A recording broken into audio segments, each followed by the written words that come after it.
Olá, muito boa tarde para você. Está começando o Globo Esporte. Hoje tem notícias do Flamengo que joga pela Libertadores, né? Vasco e Botafogo estão se preparando para a Série B. Tem reportagem especial sobre o Fluminense de Fred e Kaique. Mas eu começo falando de seleção brasileira, né? Porque os jogadores já começaram a chegar em Teresópolis. São 2 jogos, né, do Brasil pelas eliminatórias. O Eric Faria sabe tudo de seleção brasileira, tá colado nos caras, tem as informações pra gente. Fala, Eric.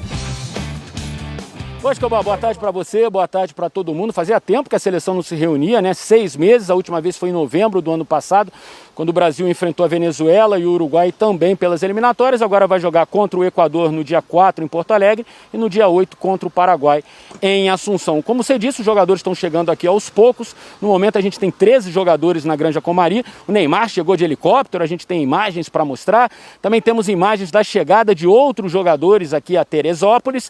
Jogadores, alguns chegaram ontem, entre eles o goleiro Alisson, por exemplo, que hoje de manhã já foi até para o campo para trabalhar com o preparador de goleiros, o Tafarel. Uma informação importante, né? Pessoas que chegam do Reino Unido aqui para o Brasil precisam cumprir uma quarentena de 14 dias. Mas a CBF conseguiu uma autorização com o governo federal para que os jogadores que atuam na Inglaterra, e são 9 ao todo, né, não cumpram essa quarentena, desde que eles desembarquem no aeroporto do Galeão, no Rio de Janeiro, e venham diretamente aqui para a Granja Comari, e aí eles ficam nessa bolha, como a gente fala, da seleção brasileira. Bom, 2 jogadores que atuam no futebol carioca, o Everton Ribeiro e o Gabigol, jogam pelo Flamengo no domingo contra o Palmeiras, na abertura do Brasileirão, e se apresentam ao Tite na próxima segunda-feira. É isso, Escobar. Um abraço para você, um abraço para todo mundo. Abraço, bom trabalho por aí. Sempre bom ver Eric Faria cobrindo seleção brasileira. Aí, o Botafogo estreia na Série B amanhã contra o Vila Nova de Goiânia. Você vê ao vivo, exclusivo no Premier, às 9h30 da noite. Cria da base. Os únicos remanescentes do time rebaixado no Brasileirão. Aos 24 anos, Canu se tornou uma liderança no Botafogo. Capitão da equipe. Uma voz ativa. A que se posicionou após a derrota para o ABC, quando o clube foi eliminado na segunda fase da Copa do Brasil. É difícil, dói, noite sem dormir. Para mim, imagino para os torcedores. Depois daquele jogo, foi a voz que defendeu os companheiros no protesto dos torcedores do lado de fora do estádio.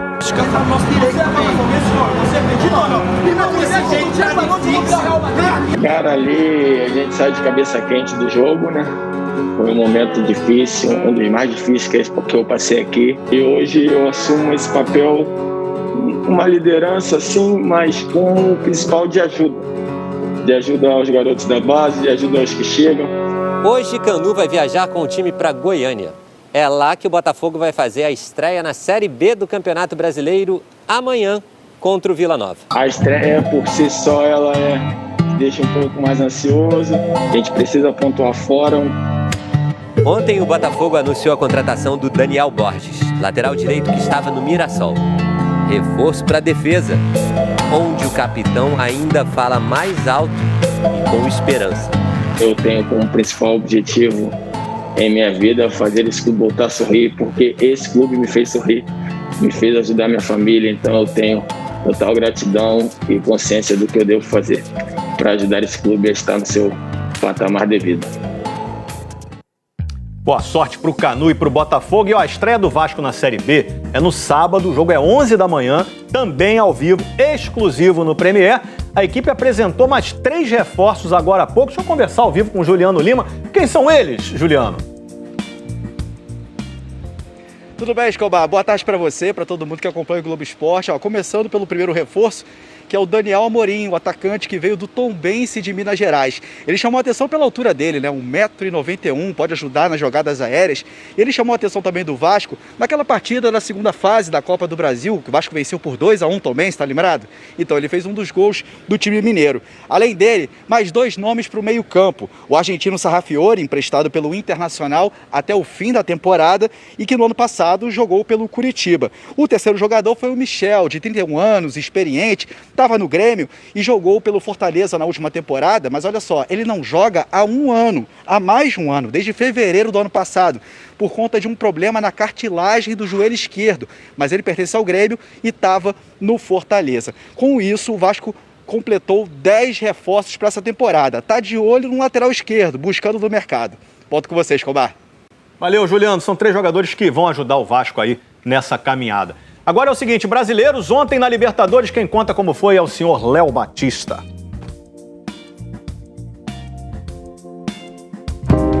...1984, um ano que me lembra Grande Irmão, não do Big Brother do nosso Thiago Leifert, mas o livro 1984 de George Orwell, que inspirou o nosso BBB.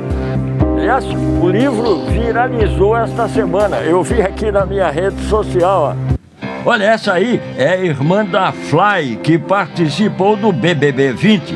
Ela ganhou um exemplar bonitão do livro 1984. Não parecia muito feliz com o presente, não. Mas aí, abriu e tinha um celular no lugar das páginas. No meu tempo, livro bom é pra se ler, né? Ou seja, uma BBB usando um livro que fala da vigilância do Grande Irmão. Como eu aqui, no Globo Esporte, falando de mim mesmo, no Globo Esporte. Taça Libertadores da América. O Santos perde para o América de Cali e fica numa situação difícil no grupo 3. Pois é, o Santos não conseguiu sair daquela situação complicada que eu estava falando lá em abril de 84. E até ontem tinha sido a única eliminação do Santos numa primeira fase da Libertadores. Bom, até ontem, né? O Santos precisava ganhar do Barcelona de Guayaquil, no Equador, e que o Boca Juniors não vencesse o Strongest em Buenos Aires. Missão ingrata que piorou logo. O Almendra acertou um chutaço pro Boca com 2 minutos de jogo. E o Damian Dias colocou o Barcelona na frente do Santos aos 14. O Caio Jorge empatou pro Peixe e deu uma esperança que durou pouco. O Barcelona fez 2-1, de novo com o Damian Dias. E o Montanho fechou a vitória, 3-1. O Boca também fez mais 2 em Buenos Aires e venceu por 3-0. O grupo terminou então com o Barcelona em primeiro e o Boca em segundo. Agora, você já viu alguém estar perdendo de 5-1 e sair comemorando quando conseguiu fazer 5-2? Aconteceu com o Pérez Greco do Deportivo Táchira. Saiu vibrando porque uma derrota por 3 gols de diferença classificava o time da Venezuela contra o Olímpia do Paraguai, que precisava vencer por 4 gols de diferença. E o Ortiz conseguiu salvar a vaga do Olímpia aos 37 do segundo tempo. O jogo do Inter não passou nem perto dessa emoção. 0-0, meio sem graça, mas o que importa para os colorados é a classificação para as oitavas como primeiro do grupo. Seguimos com essa semana cheia de reportagens especiais. A de hoje é do Fluminense, que estreia sábado no Brasileirão. E tem também o Flamengo, que decide hoje o primeiro lugar do Grupo G da Libertadores, depois do intervalo. O Brasileirão começa no sábado e o mercado do Cartola FC está aberto até às 6h30 da tarde desse dia, hein? E se você ainda não é cartoleiro Pro, vou relembrar para você as vantagens, porque só cartoleiro Pro concorre a mais de R$640 mil em prêmios na temporada, disputa 8 rodadas especiais com premiações em dobro, participa de até 10 ligas clássicas e 10 mata-matas, tem acesso completo ao conteúdo do Gato Mestre. Então, entra lá em cartolafc.globo.com/assine. E domingo tem logo um jogaço na primeira rodada do Brasileirão, ao vivo na Globo, às 4 da tarde, Flamengo e Palmeiras, Mas antes, o Flamengo tem que decidir hoje a liderança do Grupo G da Libertadores. Hoje termina a fase de grupos da Libertadores e o Flamengo enfrenta o Vélez Sarsfield da Argentina no Maracanã. A vaga para a próxima fase já está garantida e o time de Rogério Ceni só precisa de um empate para avançar em primeiro lugar do Grupo G. Para mim, acho que é sempre fundamental ganhar, principalmente em casa. Ser primeiro ou segundo nunca é questão, porque é absurdo pensar nesse modo.